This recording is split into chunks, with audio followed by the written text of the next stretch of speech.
అందరికీ నమస్కారం. భానుమతి రామకృష్ణ రచన చేసిన అత్తగారి కథల నుంచి అత్తగారు ఆవకాయ. సాధారణంగా మద్రాసులో ఉండే తెలుగు జనాభాకు ఆవకాయ తినే ప్రాప్తం కలగడం అదృష్టంలో ఒక భాగం అని చెప్పాల్సిందే. విజయవాడ దగ్గర నుండి విశాఖపట్నం వరకు ఉండే ఊళ్ళల్లో బంధువులు తెలిసిన వాళ్ళు ఉండి ఆవకాయ జాడీలు మద్రాసుకు రవాణా చేస్తే తప్ప బంధువులు తెలిసిన వాళ్ళు కనీసం ఆవకాయ సప్లై చేసే రకం బంధువులు ఇద్దరూ లేని తెలుగు వాళ్ళు మద్రాసులో కాసే మామిడికాయలు తినాల్సిందే కానీ ఆవకాయ తినే అవకాశం లేదు.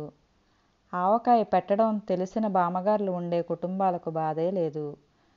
నూజివీడు రసాల కాయలు, సామర్లకోట పప్పు నూనె తెప్పించలేకపోయినా మద్రాసు మామిడికాయలతోనైనా గుమగుమలాడే ఆవకాయ పెట్టగలరు.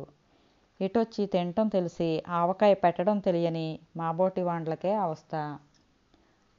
పోయిన సంవత్సరం వరకు తెలిసిన వాండ్లు బెజవాడ ప్రాంతాల నుండి ప్రతి ఏటా ఆవకాయ పంపుతుండేవాళ్ళు 2-3 పెద్ద జాడీల్లో.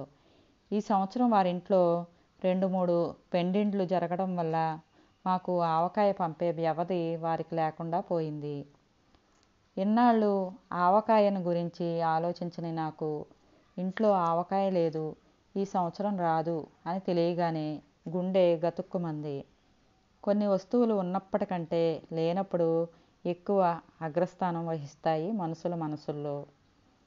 అలాగే ఆవకాయ ప్రతి ఏటా వస్తున్నప్పుడు మా వంట చేసే అయ్యరు అన్నం వడ్డించిన వెంటనే అవహా ఉరహా వేణుమా అంటే మేము వేండబ్బా ఎప్పుడూ ఆవకాయేనా దరిద్రం అన్న రోజులు కూడా ఉన్నాయి.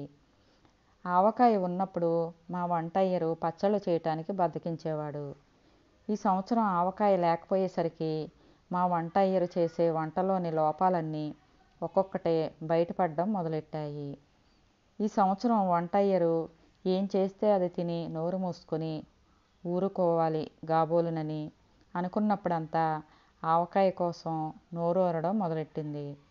ఆవకాయ కోసం మా ఇంటికి మా వారి మిత్రులు కొందరు కుటుంబాలతో సహా భోజనానికి వచ్చేవారు అప్పుడప్పుడు. ఆహా, ఎన్నాళ్ళకు తినగలుగుతున్నామండి మన దేశపు ఆవకాయ అని వాళ్ళంతా లొట్టలు వేస్తూ తింటుంటే మేము చాలా నిర్లక్ష్యంగా ఆవకాయకేం భాగ్యమండి, మాకు ప్రతి ఏటా వస్తుంటుంది ఆవకాయ అనేవాళ్ళం గర్వంగా. ఆ వచ్చిన వాళ్ళు అందరూ సగం జాడీ తినేసి సగం జాడీ ఇంటికి పట్టుకుపోయేవాళ్ళు తలా కాస్త.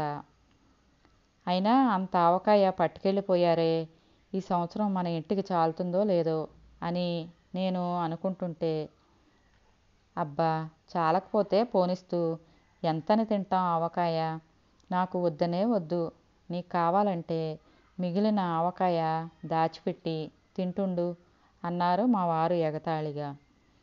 అలాంటి మా వారు ఈ సంవత్సరం ఆవకాయ ఇంట్లో లేదని తెలిసిన తర్వాత తనేమన్నది కూడా మర్చిపోయి అయ్యరుగాడు చేసే ఈ పచ్చళ్ళు తినటం చాలా కష్టం, ఆవకాయ ఉంటే బాగుండేది అంటం మొదలెట్టారు.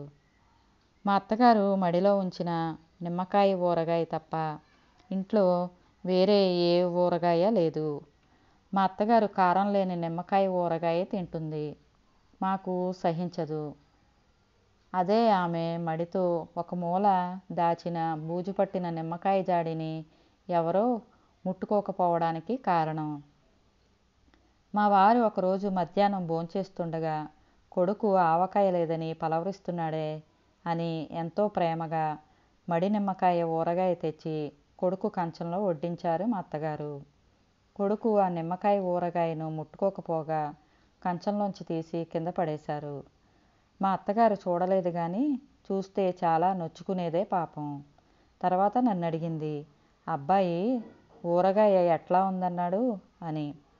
చాలా బాగుందన్నారు, కానీ ఆవకాయ ఊరగాయ అంటేనే ఆయనకి ఎక్కువ ఇష్టం. ఈ సంవత్సరం ఆవకాయ రాలేదే, ఏం చేయడం, ఎవరిని అడగడం అన్న దిగులు పట్టుకుంది అన్నాను.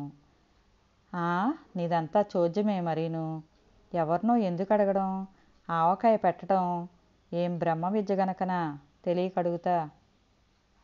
అయినా అంత కారం అంత నూనె వేసిన ఉత్తరాది వాండ్ల ఆవకాయ మీరంతా లొట్టలేస్తూ తింటుంటే నా కళ్ళ వెంట నీళ్లే కారతాయి. అయినా మనకెందుకులే అని ఊరుకున్నాను. అసలు అంత కారంగా ఉండే ఆవకాయ తింటే మీ ఒళ్ళు గతి ఏం కాను? ఏదో వారికిష్టం అన్నాను నేను. నే పెట్టిస్తానుండు ఆవకాయ అన్నారు మా అత్తగారు దర్జాగా కూర్చుంటూ. నా ప్రాణం లేచి వచ్చినట్లయింది. అంతకంటేనా? మీరు గనక ఆవకాయ పెడితే ఇంక మనకు ఆవకాయ లేదన్న లోటు ఉండదు ఈ సంవత్సరం అన్నాను సంతోషంగా. నీదంతా చాదస్తమే మరీను. ఏ సంవత్సరమైనా మన ఇంట్లోనే పెట్టుకోవచ్చు ఆవకాయ. ఏం బ్రహ్మ విద్య అంటాను. నిమ్మకాయంతో ఆవకాయ అంతే అన్నారు తేలిగ్గా మా అత్తగారు. అంతే అంతే అన్నాను. ఆవిడేమన్నదో అర్థం కాక నేను. కానీ నాకు సందేహం కలిగింది. మా అత్తగారి పుట్టినిల్లు చెంగలపట్టు, మెట్టినిల్లు నంద్యాల. ఆవకాయకు మా అత్తగారికి ఎలాంటి సంబంధం ఉంటుందా అని చాలాసేపు ఆలోచించాను. అడుగుదామనుకున్నాను. మళ్ళీ ఆక్షేపిస్తుంది అనుకుంటుందని ఊరుకున్నాను. అయితే ఏమేం వస్తువులు కావాల్సి ఉంటాయి ఆవకాయ వేయడానికి అని అడిగాను. తెల్ల కాగితం పెన్సిలు చేతపుచ్చుకొని ఆవిడగారి గుమస్తాలాగా. వెంటనే మా అత్తగారు కాలు మీద కాలు, మూతి మీద వేలు వేసుకుని ఒక్క క్షణం ఆలోచించారు. మామిడికాయలు కావాలిగా అన్నాను మా అత్తగారి ఆలోచనకు అంతరాయం కలిగిస్తూ. అబ్బే ఎందుకే అన్నారు అలక్ష్యంగా. చప్పరిస్తూ నేను తెల్లబోయి ఆమెకేసి చూశాను. 15 ఎకరాల మామిడి తోటలో మనం ఉంటూ లక్షణంగా కాసే మామిడి చెట్లు పెట్టుకొని ఇంకా కాయలు ఎందుకే మనకు అన్నారు చిరునవ్వు లొలకబోస్తూ. అయితే మన తోటలోని పండ్లకాయలే వేస్తానంటారా ఆవకాయ అన్నాను. ఓ బేషుగ్గా వెయ్యొచ్చు. ఆవకాయకు కావాల్సింది మామిడికాయేగా. ఏ కాయ అయితేనేం. మన తోటలో దక్షిణం వైపు చెట్లన్నీ బేషైన కాయలు కాస్తాయి.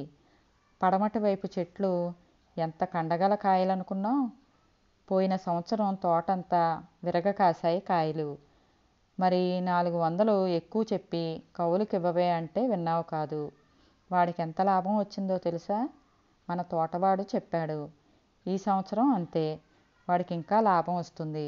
అట్లా కాసింది తోటంతా. పోనీలేండి, ఏటా కౌలుకు తీసుకునేవాడు 4 డబ్బులు సంపాదించుకొనివ్వండి. పై సంవత్సరం అడగవచ్చు ఎక్కువ డబ్బు అన్నాను. ఇస్తాడు. మళ్ళీ ఏ నష్టమో వచ్చిందంటాడు. అందుకే ఇప్పుడు ఆవకాయ పెట్టబోతున్నానుగా. 5,000 కాయలు అడిగి పుచ్చుకుంటే సరి అన్నారు మా అత్తగారు దిట్టంగా బాసిపెట్టు వేసి కూర్చుంటూ. అయితే 5,000 కాయలు ఆవకాయ పెడతానంటారా అన్నాను ఆశ్చర్యంగా. కాకపోతే మీ చెల్లెళ్ళ ఇండ్లకు ఇంకా తెలిసిన వాళ్ళ ఇండ్లకు పంపాల్సి ఉంటుందిగా. కొద్దిగా పెడితే ఏం చాలుతుంది మన ఇంటికి. వాడిని మట్టుకు 5,000 కాయలు అడగాల్సిందే. డబ్బు తక్కువిచ్చి కాయలు ఇవ్వకపోతే ఎట్లా అన్నారు కౌలువాడి మీద కత్తిగట్టిన మా అత్తగారు. 5,000 కాయలు వాడివ్వడేమో.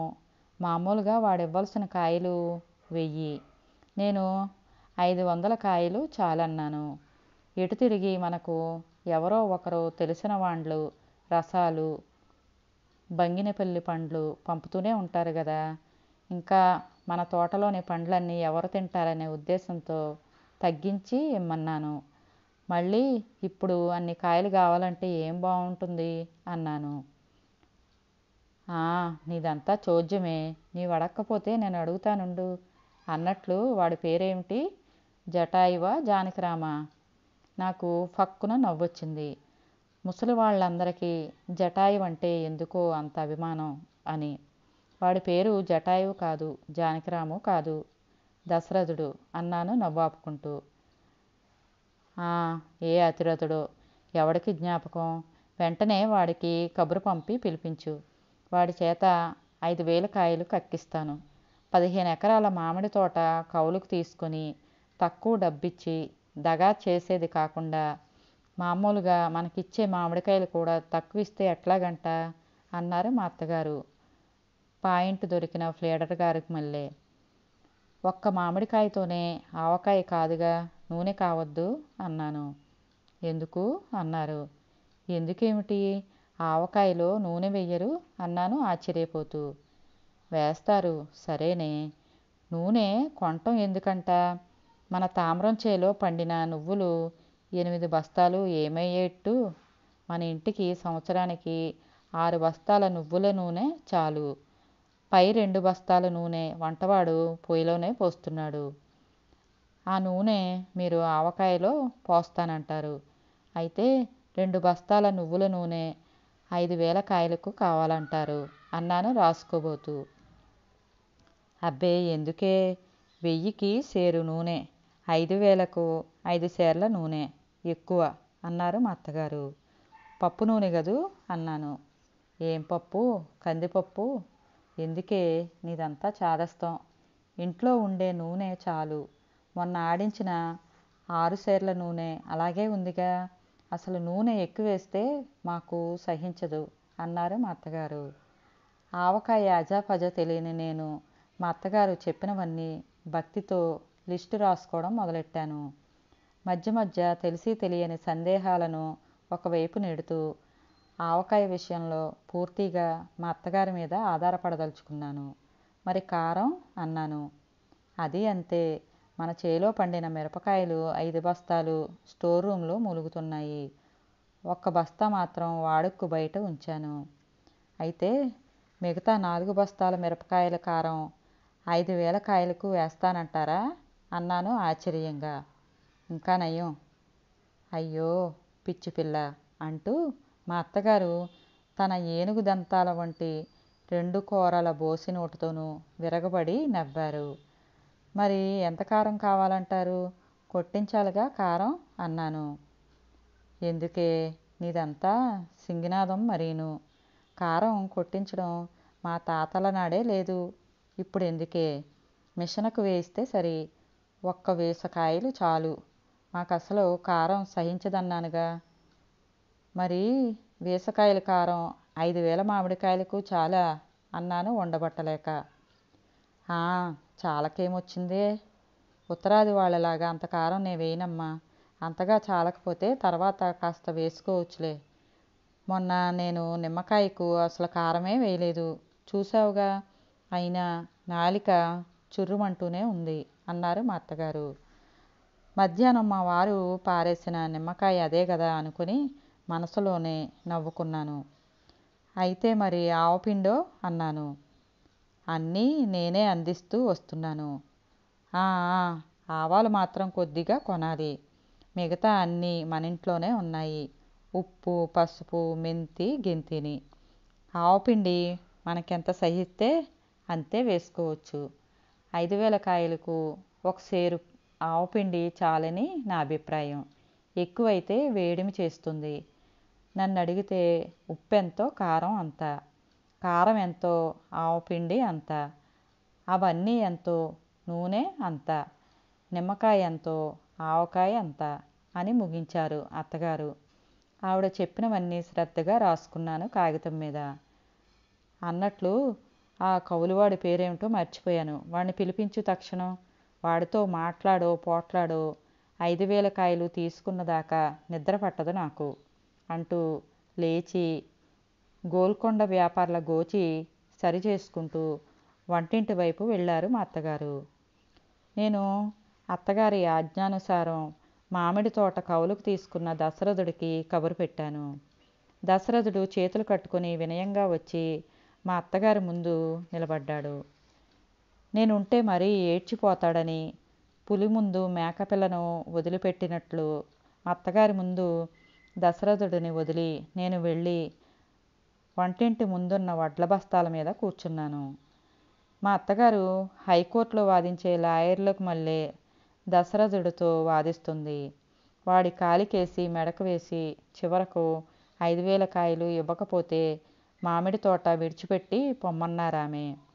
ఇచ్చిన అడ్వాన్స్ డబ్బులు కావాలంటే తిరిగి ఇచ్చేస్తానని కూడా దబాయించింది. దాంతో నిజంగానే దశరథుడు భయపడిపోయాడు.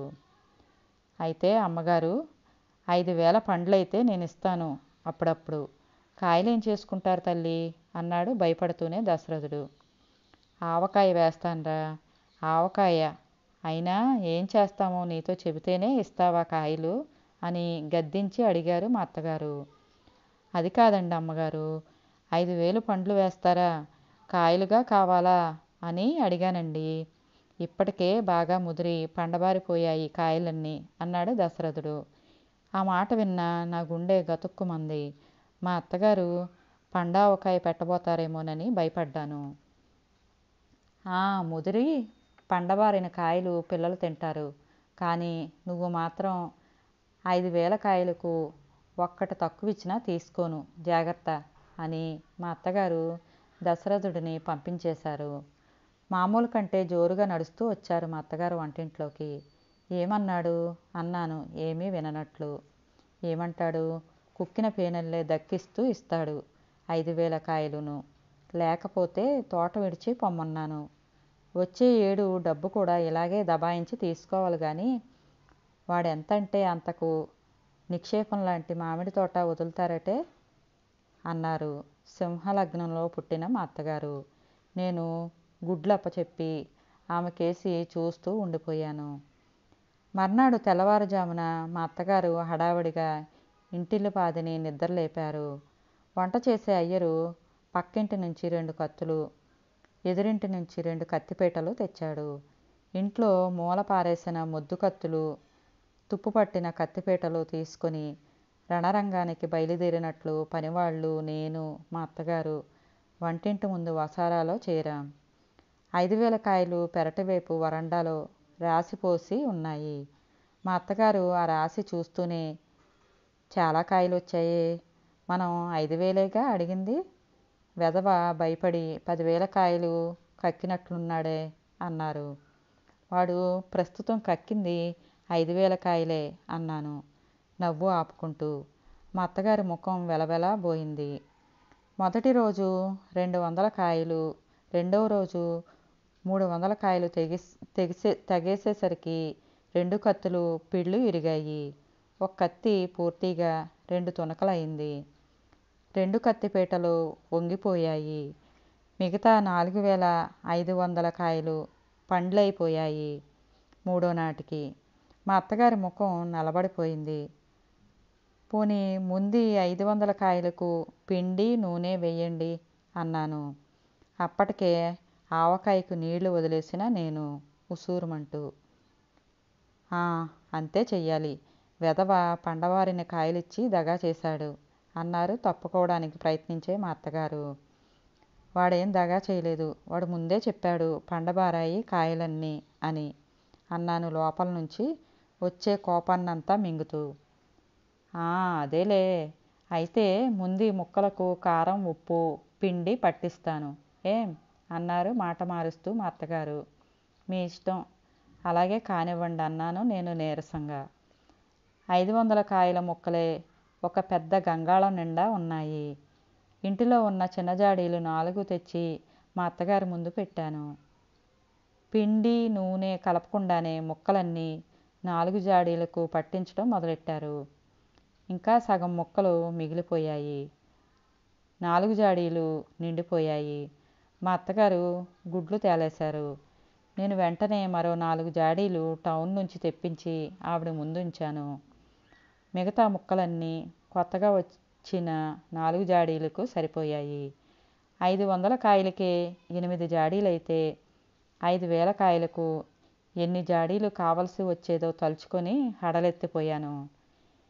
8 జాడీల్లోనూ గుప్పెడు గుప్పెడు కారం, ఉప్పు, ఆవపిండి వేసి ఒక్కో జాడీకి 2 గరిటెలు నూనె పోసి మూతపెట్టి కృష్ణ అంటూ లేచారు మా అత్తగారు. ఆవకాయ పెట్టడం అయిపోయిందా అన్నాను. ఆహా, ఒక వారం రోజులు ఆ జాడీల వైపు వెళ్లకుండా ఉంటే సరి అన్నారు మా అత్తగారు చేయి కడుక్కుంటూ. ఆవకాయ వేయడం ఇంత సులభమని తెలిస్తే నేనే వేసి ఉండేదాన్నే అనుకున్నా మనసులో. వారం రోజుల తర్వాత మా ఇంటిలో మా అత్తగారు ఆవకాయ వేశారు కాబట్టి భోజనానికి రావాల్సింది అంటూ మా చెల్లెళ్లకు, తెలిసిన వాళ్లకు కబురు పంపాను. ఆవకాయ కోసం ముఖం వాచిన మా చెల్లెళ్ళు, మరుదులు అందరూ పిల్లా జల్లాతో సహా వచ్చేశారు. అంతా భోజనానికి కూర్చున్నారు. మా అత్తగారు వంటింట్లో హడావిడి పడుతున్నారు. ఆవకాయ కోసం నేను వెళ్ళేసరికి ఏముంది, మూతలు తీసి చూస్తే ఆవకాయ లేదు, మామిడి పండ్ల ముక్కలున్నాయి బూజుపట్టి. మా అత్తగారి ముఖాన కత్తివాటుకు నెత్తురు చుక్క లేదు. కథ సమాప్తం.